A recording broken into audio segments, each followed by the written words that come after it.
कार्यक्रम में मेरे साथ उपस्थित उत्तर प्रदेश की राज्यपाल श्रीमती आनंदीबेन पटेल,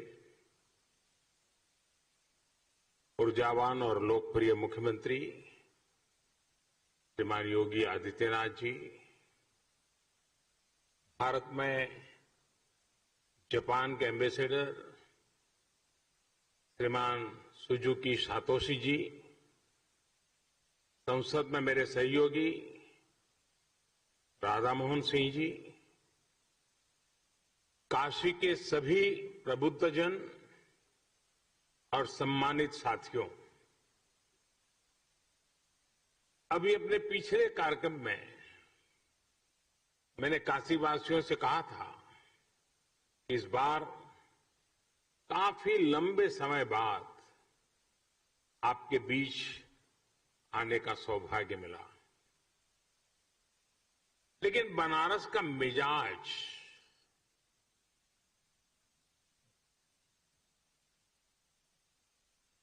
मिजाज ऐसा है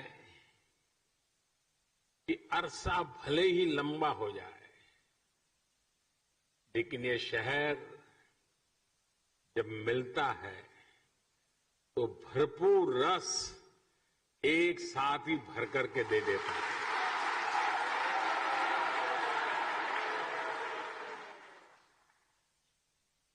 अब आप देखिए, भले दिन ज्यादा हो गए हों, लेकिन जब काशी ने बुलाया तो बनारस वासियों ने एक साथ इतने विकास कामों की झड़ी लगा दी। एक तरह से आज महादेव के आशीर्वाद से काशीवासियों ने विकास की गंगा बहा दी है। आज ही सैकड़ों करोड़ की अनेक योजनाओं का लोकार्पण और शिलान्यास हुआ, और अब ये रुद्राक्ष कन्वेंशन सेंटर, काशी का प्राचीन वैभव अपने आधुनिक स्वरूप यानी एक प्रकार से आधुनिक स्वरूप में अस्तित्व में आ रहा है। काशी के बारे में तो कहते ही हैं कि बाबा की ये नगरी कभी थमती नहीं, कभी थकती नहीं, कभी रुकती नहीं। विकास की इस नई ऊंचाई ने काशी के स्वभाव को एक बार फिर सिद्ध कर दिया है। कोरोना काल में जब दुनिया ठहर सी गई, तब काशी संयमित तो हुई, अनुशासित भी हुई, लेकिन सृजन और विकास की धारा अविरल बहती रही।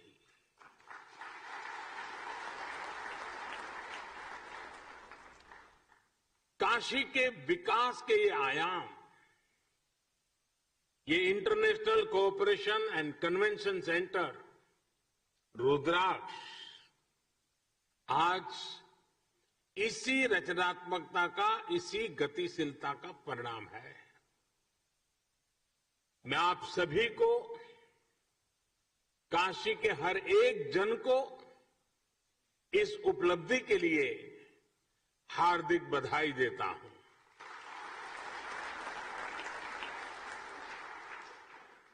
विशेष रूप से मैं भारत के परम मित्र जापान को, जापान के लोगों को, प्राइम मिनिस्टर श्री सुगा योशिहिदे को और एम्बेसडर श्री सुजुकी सातोशी जी को बहुत बहुत धन्यवाद देता हूं। और अभी हमें प्रधानमंत्री जी का वीडियो संदेश भी देखा। उनके आत्मीय प्रयासों से काशी को ये उपहार मिला है। प्राइम मिनिस्टर श्री सुगा योशिहिदे उस समय चीफ कैबिनेट सेक्रेटरी थे।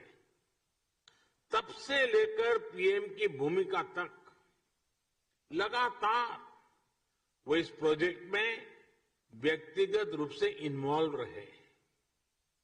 भारत के प्रति उनके इस अपनेपन के लिए हर एक देशवासी उनका आभारी है। साथियों, आज के इस आयोजन में एक और व्यक्ति है जिनका नाम लेना मैं भूल नहीं सकता। जापान के ही मेरे एक और मित्र शिंजो आबे जी। मुझे याद है शिंजो आबे जी जब प्रधानमंत्री के तौर पर काशी आए थे तो रुद्राक्ष के आइडिया पर उनसे मेरी लंबी चर्चा हुई थी। उन्होंने तुरंत ही अपने अधिकारियों से इस आइडिया पर काम करने को कहा। इसके बाद जापान का जो कल्चर है, उनका गुण है, चर परिचित, उनकी विशेषता है परफेक्शन और प्लानिंग। इसके साथ इस पर काम शुरू हुआ और आज ये भव्य इमारत काशी की शोभा बढ़ा रही है। इस इमारत में आधुनिकता की चमक भी है और सांस्कृतिक आभा भी है। इसमें भारत जापान रिश्तों का कनेक्ट भी है और भविष्य के लिए अनेकों संभावनाओं का स्कोप भी है। मेरी जापान यात्रा के समय हमने दोनों देशों के रिश्तों में पीपल टू पीपल रिलेशंस में इसी अपनेपन की बात कही थी। हमने जापान से ऐसे ही सांस्कृतिक संबंध की रूपरेखा खींची थी। मुझे खुशी है कि आज दोनों देशों के प्रयासों से विकास के साथ साथ रिश्तों में मिठास का नया अध्याय लिखा जा रहा है। काशी के रुद्राक्ष की तरह ही अभी कुछ हफ्ते पहले ही गुजरात में भी जापानी जैन गार्डन और काइजेन एकेडमी का भी लोकार्पण हुआ था। जैसे ये रुद्राक्ष जापान की ओर से भारत को दी गई प्रेम की माला की तरह है, वैसे ही जैन गार्डन भी दोनों देशों के आपसी प्रेम की सुगंध फैला रहा है। इसी तरह चाहे स्ट्रेटेजिक एरिया हो या इकोनॉमिक एरिया, जापान आज भारत के सबसे विश्वसनीय दोस्तों में से एक है। हमारी दोस्ती को इस पूरे क्षेत्र की सबसे नेचुरल पार्टनरशिप में से एक माना जाता है। आधुनिक इंफ्रास्ट्रक्चर और विकास को लेकर भी कई अहम और सबसे बड़े प्रोजेक्ट्स में जापान हमारा साझीदार है। Mumbai Ahmedabad high speed rail हो, दिल्ली मुंबई इंडस्ट्रियल कॉरिडोर हो या डेडिकेटेड फ्रेट कॉरिडोर हो, जापान के सहयोग से बन रहे ये प्रोजेक्ट न्यू इंडिया की ताकत बनने वाले हैं। साथियों, भारत और जापान की सोच है कि हमारा विकास हमारे उल्लास के साथ जुड़ा होना चाहिए।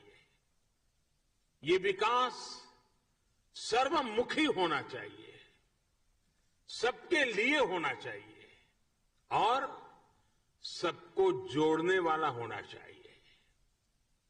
हमारे पुराणों में कहा गया है, तत्र अश्रु बिंदु तो जाता महारुद्राक्ष रक्षकाः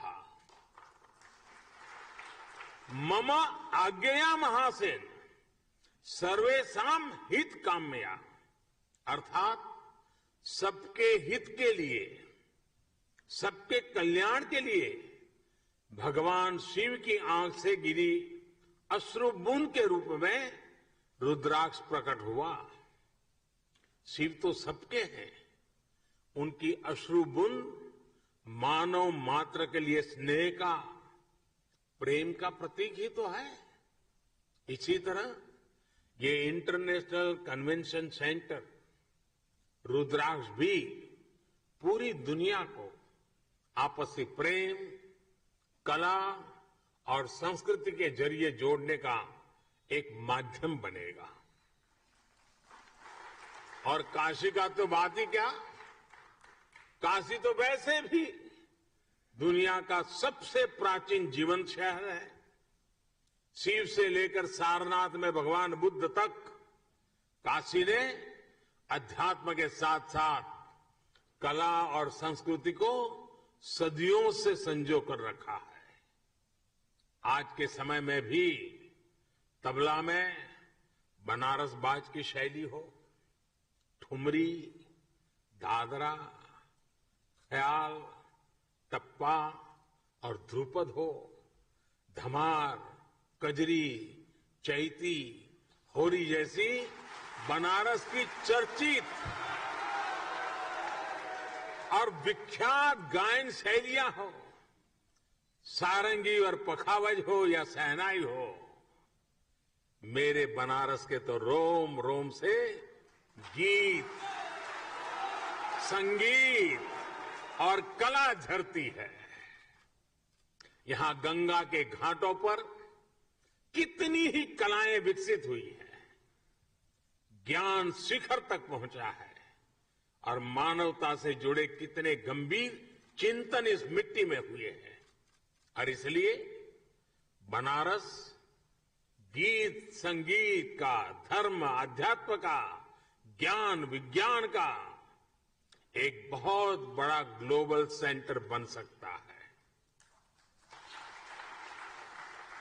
साथियों, बौद्धिक विमर्शों के लिए, बड़ी सेमिनार्स और कल्चरल इवेंट्स के लिए बनारस अपने आप में एक आइडियल लोकेशन है। देश विदेश से लोग यहां आना चाहते हैं, यहां रुकना चाहते हैं। ऐसे में अगर यहां इसी तरह की इवेंट्स के लिए सुविधा मिलेगी, इंफ्रास्ट्रक्चर होगा, तो स्वाभाविक है बड़ी संख्या में कला जगत के लोग बनारस को प्राथमिकता देंगे। रुद्राक्ष इन्हीं संभावनाओं को आने वाले दिनों में साकार करेगा। देश विदेश से कल्चरल एक्सचेंज का एक सेंटर बनेगा। उदाहरण के तौर पर बनारस में जो कवि सम्मेलन होते हैं, उनके फैन पूरे देश में और दुनिया में हैं। आने वाले समय में इन कवि सम्मेलनों को वैश्विक प्रारूप में इस सेंटर में आयोजित किया जा सकता है। यहां 1200 लोगों के बैठने की व्यवस्था के साथ सभागार और सम्मेलन केंद्र भी हैं, पार्किंग सुविधा भी है और दिव्यांगजन के लिए भी विशेष इंतजाम है। इसी तरह पिछले 6-7 सालों में बनारस के हैंडीक्राफ्ट और शिल्प को भी प्रमोट करने, मजबूत करने की दिशा में काफी काम हुआ है। इससे बनारसी सिल्क और बनारसी शिल्प को फिर से नई पहचान मिल रही है। यहां व्यापारिक गतिविधियां भी बढ़ रही है। रुद्राक्ष इन गतिविधियों को भी बढ़ाने में मदद करेगा। इस इंफ्रास्ट्रक्चर का कई तरह से बिजनेस एक्टिविटीज में इस्तेमाल किया जा सकता है। साथियों, भगवान विश्वनाथ ने तो खुद ही कहा है, सर्व क्षेत्रेषु भूपुष्ठे काशी क्षेत्रम चमे वपुः, अर्थात काशी का तो पूरा क्षेत्र ही मेरा स्वरूप है। काशी तो साक्षात शिव ही है। अब जब पिछले 7 सालों में इतनी सारी विकास परियोजनाओं से काशी का श्रृंगार हो रहा है, तो ये श्रृंगार बिना रुद्राक्ष को कैसे पूरा हो सकता था? अब जब ये रुद्राक्ष काशी ने धारण कर लिया है, तो काशी का विकास और ज्यादा चमकेगा और ज्यादा काशी की शोभा बढ़ेगी। अब ये काशी वासियों की जिम्मेदारी है। मैं आप सबसे विशेष आग्रह भी करता हूं कि रुद्राक्ष की शक्ति का पूरा उपयोग आपको करना है। काशी के सांस्कृतिक सौंदर्य को, काशी की प्रतिभाओं को इस सेंटर से जोड़ना है। आप जब इस दिशा में काम करेंगे तो आप काशी के साथ पूरे देश को और दुनिया को भी जोड़ेंगे। जैसे जैसे ये सेंटर सक्रिय होगा, इसके जरिए भारत जापान के रिश्तों में उस रिश्तों को भी दुनिया में एक नई पहचान मिलेगी। मुझे पूरा विश्वास है, महादेव के आशीर्वाद से आने वाले दिनों में ये सेंटर काशी की एक नई पहचान बनेगा, काशी के विकास को नई गति देगा। इन्हीं शुभकामनाओं के साथ मैं अपनी बात को समाप्त करता हूं। मैं फिर एक बार जापान सरकार का, जापान के प्रधानमंत्री जी का विशेष रूप से आभार व्यक्त करता हूं और बाबा को यही प्रार्थना करता हूं, आप सबको स्वस्थ रखें, खुश रखें, सजग रखें और कोरोना के सारे प्रोटोकॉल का पालन करने की आदत बनाए रखें। आप सबका बहुत बहुत धन्यवाद। हर हर महादेव। धन्यवाद।